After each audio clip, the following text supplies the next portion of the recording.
Welcome to our channel. Today, we're diving into a quick and easy guide on how to change your Telegram app language on your PC, thanks to the latest updates. If you've ever wanted to switch things up or make Telegram feel more comfortable, this tutorial is for you. Let's get started. First, open Telegram on your PC. If you don't already have it running, go ahead and launch the app. Next, look to the top left corner of your screen. You'll see the menu icon. Go ahead and click on that. This will reveal a drop-down menu filled with various options. From this menu, choose the Settings option. This is where you can customize various aspects of your Telegram experience. Now, let's move on to the Language option. Look for it within the Settings menu. This will give you a list of all the available languages.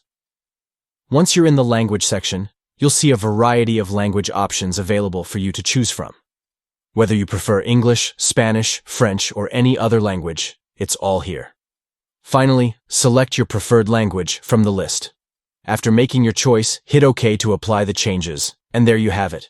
Your Telegram app will now display in the new language you've selected. That's it. You've successfully changed the language on your Telegram app for PC. Don't forget to share this video with your friends and subscribe for more helpful tips and tutorials. See you next time.